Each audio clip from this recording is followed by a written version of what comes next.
ವೀಕ್ಷಕರೇ, ಭಾರತೀಯ ಪ್ರಜೆಗಳಿಗೆ ಬಹುಮುಖ್ಯವಾದ ಕರ್ತವ್ಯ ಏನಪ್ಪಾ ಅಂದ್ರೆ ಅದು ಎಲೆಕ್ಷನ್ ಟೈಮಲ್ಲಿ ಸೂಕ್ತ ಅಭ್ಯರ್ಥಿಗೆ ವೋಟ್ ಹಾಕೋದು ಅಥವಾ ಮತದಾನ ಮಾಡೋದು. ಎಷ್ಟೋ ಜನ ಇದರಿಂದ ನಮ್ಗೇನು ಉಪಯೋಗ ಇಲ್ಲ ಅಂತ ಎಲೆಕ್ಷನ್ ಟೈಮಲ್ಲಿ ವೋಟನ್ನೇ ಹಾಕೋದಿಲ್ಲ ಅಥವಾ ತಮ್ಮ ಮತನ ಚಲಾಯಿಸೋದಿಲ್ಲ ಅಂತಾನೆ ಹೇಳ್ಬೋದು. ಎಜುಕೇಟೆಡ್ ಆಗಿ ಮುಂದೆ ನೀವು ಯಾರು ಆ ತಪ್ಪನ್ನ ಮಾಡೋದಿಲ್ಲ ಅಂತ ಅಂದ್ಕೊಳ್ತಾ ಈ ವಿಡಿಯೋನ ಶುರು ಮಾಡೋಣ ಬನ್ನಿ. ಹೈ ಫ್ರೆಂಡ್ಸ್, ಟೆಕ್ನಿಕಲ್ ಸತೀಶ್ಗೆ ಸ್ವಾಗತ. ನಾನು ಸತೀಶ್. ನೀವು ಇನ್ನೂ ನಮ್ಮ ಚಾನಲ್ಗೆ ಸಬ್ಸ್ಕ್ರೈಬ್ ಆಗಿಲ್ಲ ಅಂದ್ರೆ ಆದಷ್ಟು ಬೇಗ ಸಬ್ಸ್ಕ್ರೈಬ್ ಆಗಿ ಮತ್ತೆ ಪಕ್ಕದಲ್ಲಿರುವ ಬೆಲ್ ಐಕನ್ ಕ್ಲಿಕ್ ಮಾಡಿ. ಇದರಿಂದ ನಾವು ಮಾಡೋ ವಿಡಿಯೋ ನೋಟಿಫಿಕೇಶನ್ ನಿಮಗೆ ಸಿಗ್ತಾ ಹೋಗುತ್ತೆ. ವೀಕ್ಷಕರೇ, ಲೋಕಸಭೆ ಚುನಾವಣೆ ಆಗಿರಲಿ, ವಿಧಾನಸಭೆ ಚುನಾವಣೆ ಆಗಿರಲಿ ಅಥವಾ ಯಾವುದೇ ಚುನಾವಣೆ ಆಗಿದ್ರೂ ಕೂಡ ನಾವು ತಪ್ಪದೇ ಎಲೆಕ್ಷನ್ ಟೈಮಲ್ಲಿ ವೋಟ್ ಮಾಡಲೇಬೇಕು. ಇದು ಪ್ರತಿಯೊಬ್ಬ ಭಾರತದ ನಾಗರಿಕನ ಕರ್ತವ್ಯ ಕೂಡ ಹೌದು. ನಮ್ಮ ಭಾರತೀಯ ಪ್ರಜೆಗಳಿಗೆ ವೋಟರ್ ಐಡಿ ಎಷ್ಟು ಇಂಪಾರ್ಟೆಂಟೋ ಅಷ್ಟೇ ಇಂಪಾರ್ಟೆಂಟು ಪ್ರತಿಯೊಬ್ಬರು ವೋಟರ್ ಐಡಿ ಕಾರ್ಡ್ನ ಹೊಂದಿರೋದು. ಎಷ್ಟೋ ಜನ ಇನ್ನ ವೋಟರ್ ಐಡಿ ಕಾರ್ಡ್ ಮಾಡಿಸ್ಕೊಂಡಿಲ್ಲ ಅಥವಾ ಇನ್ನು ನಮ್ಮ ಕ್ಷೇತ್ರದಲ್ಲಿ ವೋಟರ್ ಲಿಸ್ಟ್ಗೆ ಹೆಸರು ಕೂಡ ಸೇರಿಸಿರಲ್ಲ. ಇದರಿಂದ ಎಲೆಕ್ಷನ್ ಅಲ್ಲಿ ಭಾಗವಹಿಸುವ ಅಭ್ಯರ್ಥಿಗೂ ಕೂಡ ಲಾಸು ಮತ್ತೆ ನಮಗೂ ಕೂಡ ಲಾಸ್ ಅಂತಾನೆ ಹೇಳ್ಬೋದು. ವೀಕ್ಷಕರೇ, ನಗರ ಪ್ರದೇಶದಲ್ಲಿ ಆಗಿರ್ಬೋದು ಅಥವಾ ಗ್ರಾಮೀಣ ಪ್ರದೇಶದಲ್ಲಿ ಆಗಿರ್ಬೋದು ಇನ್ನೂ ಸುಮಾರು ಜನ ವೋಟರ್ ಐಡಿ ಕಾರ್ಡ್ ಮಾಡಿಸ್ಕೊಂಡಿಲ್ಲ. ಯಾವ ಕಾರಣಕ್ಕೆ ವೋಟರ್ ಐಡಿ ಮಾಡ್ಸಕ್ಕೆ ಅಸಡ್ಡೆ ಮಾಡ್ತಿದ್ದಾರೆ ಅದು ಕೂಡ ನಮ್ಗೆ ಗೊತ್ತಿಲ್ಲ. ಹಾಗಾದ್ರೆ ಬನ್ನಿ, ವೋಟರ್ ಐಡಿ ಮಾಡ್ಸಕ್ಕೆ ಯಾವ ರೀತಿ ಅರ್ಹತೆ ಬೇಕು ಅನ್ನೋದನ್ನ ತಿಳ್ಕೊಳ್ಳೋಣ. ಮೊದಲನೇದಾಗಿ ಭಾರತೀಯ ಪ್ರಜೆ ಆಗಿರಬೇಕು. ಎರಡನೇದಾಗಿ 18 ವರ್ಷ ಮೇಲ್ಪಟ್ಟ ವ್ಯಕ್ತಿ ಆಗಿರಬೇಕು. ಅಂದ್ರೆ ಜನವರಿ 1ರ ಒಳಗಾಗಿ ವ್ಯಕ್ತಿಗೆ 18 ವರ್ಷ ತುಂಬಿರಬೇಕು. ಅಂತ ವ್ಯಕ್ತಿಗಳು ಆನ್ಲೈನ್ ಅಲ್ಲಿ ಅಥವಾ ಆಫ್ಲೈನ್ ಅಲ್ಲಿ ನಿಮ್ಮ ಅರ್ಜಿಯನ್ನು ಸಲ್ಲಿಸಬಹುದು. ಇನ್ನು ಯಾರಿಗೆಲ್ಲ ಮತ ಚಲಾಯಿಸಲು ಹಕ್ಕು ಇರುವುದಿಲ್ಲ ಅಂದ್ರೆ NRI ಅಂದ್ರೆ ಹೊರದೇಶದ ಪೌರತ್ವ ಹೊಂದಿರುವಂತ ವ್ಯಕ್ತಿಗಳಿಗೆ ಭಾರತದಲ್ಲಿ ಮತ ಚಲಾಯಿಸುವ ಯಾವುದೇ ಹಕ್ಕು ಇರುವುದಿಲ್ಲ. ಅದಾದ ನಂತರ ಹಾಸ್ಪಿಟಲ್ ನಲ್ಲಿ ಚಿಕಿತ್ಸೆ ಪಡೆಯುತ್ತಿರುವ ಮಾನಸಿಕ ಅಸ್ವಸ್ಥರಿಗೆ ವೋಟಿಂಗ್ ಪವರ್ ಇರೋದಿಲ್ಲ. ಅದೇ ರೀತಿ ಜೈಲು ಶಿಕ್ಷೆ ಅನುಭವಿಸುತ್ತಿರುವ ಕೈದಿಗಳಿಗೆ ಅಥವಾ ಅಪರಾಧಿಗಳಿಗೆ ವೋಟಿಂಗ್ ಪವರ್ ಇರೋದಿಲ್ಲ. ಹಾಗಾದ್ರೆ ಬನ್ನಿ, ಆನ್ಲೈನ್ ಅಲ್ಲಿ ಮತ್ತೆ ಆಫ್ಲೈನ್ ಅಲ್ಲಿ ಯಾವ ರೀತಿ ವೋಟರ್ ಐಡಿಗೆ ಅರ್ಜಿ ಸಲ್ಲಿಸಬಹುದು ಅಂತ ತಿಳ್ಕೊಳ್ಳೋಣ. ವೀಕ್ಷಕರೇ, ಮೊದಲನೇದಾಗಿ ಆಫ್ಲೈನ್ ಅಲ್ಲಿ ಯಾವ ರೀತಿ ವೋಟರ್ ಐಡಿಗೆ ಅರ್ಜಿ ಸಲ್ಲಿಸಬಹುದಪ್ಪ ಅಂದ್ರೆ ನಿಮ್ಮ ಗ್ರಾಮೀಣ ಪ್ರದೇಶದಲ್ಲಿ ಅಂಗನವಾಡಿ ಕಾರ್ಯಕರ್ತೆಯರಿಗೆ ಈ ಜವಾಬ್ದಾರಿ ವಹಿಸಿರ್ತಾರೆ. ಅದು ಅಲ್ಲದೆ ನೀವು ತಾಲೂಕು ಆಫೀಸ್ ನಲ್ಲಿ ಚುನಾವಣಾ ಅಧಿಕಾರಿಗಳ ಹತ್ರನೂ ಕೂಡ ಫಾರ್ಮ್ ನಂಬರ್ 6 ಅನ್ನೋ ಅಪ್ಲಿಕೇಶನ್ ನ ಪಡ್ಕೋಬಹುದು. ಈ ಅಪ್ಲಿಕೇಶನ್ ನ ಪಡ್ಕೊಂಡ ನಂತರ ನೀವು ಕೂಲಂಕುಷವಾಗಿ ಒಂದ್ಸರಿ ಅಪ್ಲಿಕೇಶನ್ ನ ಪರಿಶೀಲನೆ ಮಾಡಿ ನಿಮ್ಮ ಪರ್ಸನಲ್ ಡೀಟೇಲ್ಸ್ ಏನೇನಿದೆಯೋ ಅದನ್ನೆಲ್ಲ ಫಿಲ್ ಮಾಡಬಹುದು. ಈ ಅಪ್ಲಿಕೇಶನ್ ಫಿಲ್ ಮಾಡಿದ ನಂತರ ಒಂದ್ಸರಿ ರೀಚೆಕ್ ಮಾಡ್ಕೊಂಡು ಅದ್ರ ಜೊತೆಗೆ ಒಂದು ಸಬ್ ಡಾಕ್ಯುಮೆಂಟ್ಸ್ ಗಳನ್ನ ನೀವು ಸಬ್ಮಿಟ್ ಮಾಡ್ಬೇಕಾಗುತ್ತೆ. ಅದೇನೇನಂದ್ರೆ ಒಂದು ಆಧಾರ್ ಕಾರ್ಡು ಮತ್ತೆ ಬ್ಯಾಂಕ್ ಪಾಸ್ಬುಕ್ ಅಥವಾ ನೀವೇನಾದ್ರು SLC ಓದಿದ್ರೆ SLC ಮಾರ್ಕ್ಸ್ ಕಾರ್ಡ್ ಕೊಡ್ಬೇಕಾಗುತ್ತೆ. ಇಷ್ಟನ್ನು ನೀವು ಅಟ್ಯಾಚ್ ಮಾಡಿ ಫಾರ್ಮ್ ನಂಬರ್ 6 ಜೊತೆಗೆ ಕೊಡ್ಬೇಕಾಗುತ್ತೆ. ಹಾಗಾದ್ರೆ ನೀವು ಕೇಳ್ಬೋದು, ಎಲ್ಲಿ ನಾವು ಅಪ್ಲಿಕೇಶನ್ ಆಫ್ಲೈನ್ ಅಲ್ಲಿ ಕೊಡ್ಬೋದು ಅಂದ್ರೆ ನೀವು ಸಂಬಂಧಪಟ್ಟ ಕ್ಷೇತ್ರದ ಅಂಗನವಾಡಿ ಕಾರ್ಯಕರ್ತರಿಗೆ ನಿಮ್ಮ ಅಪ್ಲಿಕೇಶನ್ ಕೊಡ್ಬೇಕಾಗುತ್ತೆ ಅಥವಾ ಚುನಾವಣಾಧಿಕಾರಿಗಳ ಕಚೇರಿಗೆ ಹೋಗಿ ಅಲ್ಲೂ ಖುದ್ದು ನೀವೇ ಹೋಗಿ ತಲುಪಿಸ್ಬೋದು.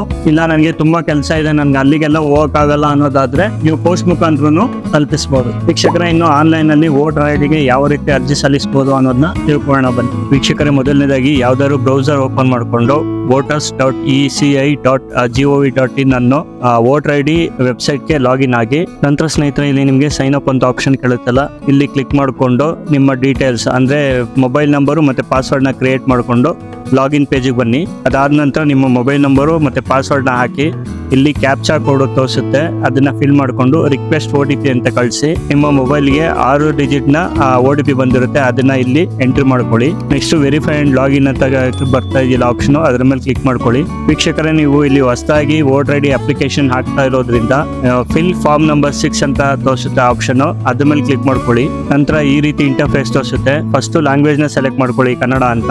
ಅದಾದ ನಂತರ ನಿಮ್ಮ ಸ್ಟೇಟು ಮತ್ತೆ ಯಾವ ಡಿಸ್ಟ್ರಿಕ್ಟ್ ಅದನ್ನ ಸೆಲೆಕ್ಟ್ ಮಾಡ್ಕೊಳ್ಳಿ. ನಂತರ ನಿಮ್ಮ ವಿಧಾನಸಭಾ ಕ್ಷೇತ್ರ ಯಾವುದು ಅನ್ನೋದನ್ನ ಆಯ್ಕೆ ಮಾಡಿಕೊಂಡು ನಿಮ್ಮ ಹೆಸರನ್ನ ಇಲ್ಲಿ ಫಿಲ್ ಮಾಡಿ.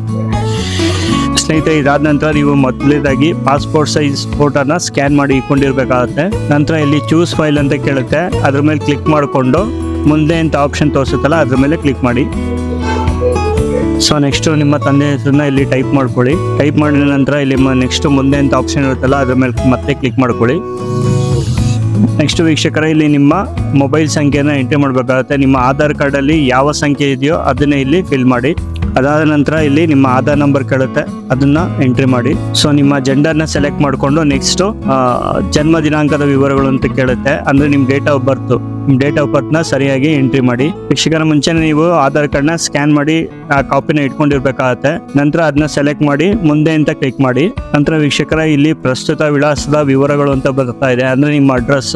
ಇದನ್ನ ಕಂಪ್ಲೀಟ್ ಆಗಿ ಫಿಲ್ ಮಾಡಿ. ಅಂದ್ರೆ ನಿಮ್ಮ ಮನೆ ನಂಬರ್ ಇದ್ರೆ ಮನೆ ನಂಬರ್ ಹಾಕಿ, ಇಲ್ಲ ಅಂದ್ರೆ ನಿಮ್ಮ address, area, pin code, taluk, ಮತ್ತೆ ಯಾವ ಜಿಲ್ಲೆ, ಮತ್ತೆ ನಿಮ್ಮ ಪೋಸ್ಟ್ ಯಾವುದು, ಇದನ್ನೆಲ್ಲ ನೀಟಾಗಿ ಎಂಟ್ರಿ ಮಾಡ್ಕೊಳ್ಳಿ. ವೀಕ್ಷಕರೇ, ನೀವು ಅಡ್ರೆಸ್ ನ ಫಿಲ್ ಮಾಡ್ಬೇಕಾದ್ರೆ ಕನ್ನಡದಲ್ಲೂ ಫಿಲ್ ಮಾಡ್ಬೇಕಾಗುತ್ತೆ ಮತ್ತೆ ಇಂಗ್ಲಿಷ್ ಅಲ್ಲೂ ಫಿಲ್ ಮಾಡ್ಬೇಕಾಗುತ್ತೆ. ಕೆಲವು ಟೈಮಲ್ಲಿ ಕನ್ನಡದಲ್ಲಿ ತಪ್ಪು ಬರ್ಬೋದು, ಅದಕ್ಕೋಸ್ಕರ ಅಂತ ಇಲ್ಲಿ ಸಪರೇಟ್ ಕೀಬೋರ್ಡ್ ಕೊಟ್ಟಿರ್ತಾರೆ. ಆ ಕೀಬೋರ್ಡ್ ನ ಯೂಸ್ ಮಾಡ್ಕೊಂಡು ನೀವು ಅಡ್ರೆಸ್ ಕರೆಕ್ಷನ್ ಮಾಡ್ಕೋಬಹುದು. ಸೊ ನೀವು ಒಂದ್ಸರಿ ನೀವು ಅಡ್ರೆಸ್ ಫಿಲ್ ಮಾಡಿದ ತಕ್ಷಣ ಇಲ್ಲಿ ವಾಸಸ್ಥಳದ ರುಜುವಾತಿಗೆ ಸಂಬಂಧಿಸಿದ ದಾಖಲೆ, ಸೊ ಇದಕ್ಕೂ ಕೂಡ ನೀವು ಆಧಾರ್ ಕಾರ್ಡ್ ನೇ ಕೊಡ್ಬೋದು ಸ್ನೇಹಿತರೆ. ಸೊ ಆಧಾರ್ ಕಾರ್ಡ್ ನ ಸೆಲೆಕ್ಟ್ ಮಾಡ್ಕೊಂಡು ಆ ಫೈಲ್ ನ ಚೂಸ್ ಮಾಡಿ, ನಂತರ ನಿಮ್ಮ ಆಧಾರ್ ಕಾರ್ಡ್ ನ ಸೆಲೆಕ್ಟ್ ಮಾಡಿ, ಇಲ್ಲಿ ಮುಂದೆ ಅಂತ ಆಪ್ಷನ್ ಇದೆಯಲ್ಲ ಅದ್ರ ಮೇಲೆ ಕ್ಲಿಕ್ ಮಾಡ್ಕೊಳ್ಳಿ. ನಂತರ ನಿಮ್ಗೆ ಅಂಗವೈಕಲ್ಯ ಏನಾದ್ರು ಇದ್ರೆ, ಅಂದ್ರೆ ನೀವು ಏನಾದ್ರು ಹ್ಯಾಂಡಿಕ್ಯಾಪ್ಟ್ ಆಗಿದ್ರೆ ಅದ್ರ ಡೀಟೇಲ್ಸ್ ನ ಈ ಕಾಲಮ್ ಅಲ್ಲಿ ನೀವು ಫಿಲ್ ಮಾಡ್ಬೇಕಾಗುತ್ತೆ. ಸೊ ನಿಮ್ಗೆ ಯಾವುದೇ ರೀತಿ ಅಂಗವೈಕಲ್ಯ ಇಲ್ಲ ಅಂದ್ರೆ ಈ ಕಾಲಮ್ ನ ಸ್ಕಿಪ್ ಮಾಡಿ ಮುಂದೆ ಅಂತ ಆಪ್ಷನ್ ಇದೆಯಲ್ಲ ಅದ್ರ ಮೇಲೆ ಕ್ಲಿಕ್ ಮಾಡ್ಕೊಳ್ಳಿ. ವೀಕ್ಷಕರೇ, ಒಂದ್ ವೇಳೆ ನೀವೇನಾದ್ರು ನಿಮ್ಮ ಫ್ಯಾಮಿಲಿ ಜೊತೆ ವಾಸ ಮಾಡ್ತಾ ಇದ್ರೆ ಆ ಕುಟುಂಬದ ಸದಸ್ಯರ ವಿವರಗಳು ಅಂತ ಕೇಳುತ್ತೆ. ಇಲ್ಲಿ ನಿಮ್ಮ ತಂದೆ ಅಥವಾ ತಾಯಿಯವ್ರದ್ದು ವೋಟರ್ ಐ ಡಿನ ಇಲ್ಲಿ ಎಂಟ್ರಿ ಮಾಡ್ಬೋದು. ಇನ್ ಕೇಸ್ ನಮ್ಮ ಹತ್ರ ಆ ವೋಟರ್ ಐ ಡಿ ಇಲ್ಲ ಅಂದ್ರೆ ಈ ಕಾಲಮ್ನು ಕೂಡ ಸ್ಕಿಪ್ ಮಾಡಿ ಮುಂದೆ ಅಂತ ಕ್ಲಿಕ್ ಮಾಡಿ.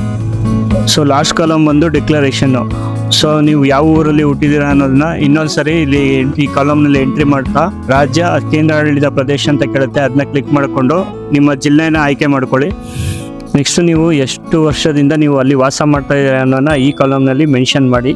ನೆಕ್ಸ್ಟ್ ಸ್ಥಳ ಅಂತ ಕೇಳುತ್ತೆ, ಆ ಸ್ಥಳ ಇದರಲ್ಲಿ ನೀವು ಎಲ್ಲಿ ವಾಸ ಮಾಡ್ತಾ ಇದ್ದೀರಾ ಆ ಸ್ಥಳದ ಹೆಸರು ಹಾಕ್ಬಿಟ್ಟು ಇಲ್ಲಿ ಯಾವ ದಿನ ನೀವು ಅಪ್ಲೈ ಮಾಡ್ತಾ ಇರೋ ಡೇಟ್ ತೋರಿಸುತ್ತೆ, ಅದನ್ನ ನೋಡ್ಕೊಂಡು ನೆಕ್ಸ್ಟ್ ಒಂದು ಮುಂದೆ ಅನ್ನೋದ್ರ ಮೇಲೆ ಕ್ಲಿಕ್ ಮಾಡ್ಕೊಳ್ಳಿ. ಸೊ ಇದಾದ ನಂತರ ಕ್ಯಾಪ್ಚಾ ಕೋಡ್ ಕೇಳುತ್ತೆ ಸ್ನೇಹಿತರೆ. ಅದಕ್ಕೂ ಮುಂಚೆ ನೀವು ಅಪ್ಲಿಕೇಶನ್ ರಿವೆರಿಫೈ ಮಾಡ್ಕೊಳ್ಳಿ.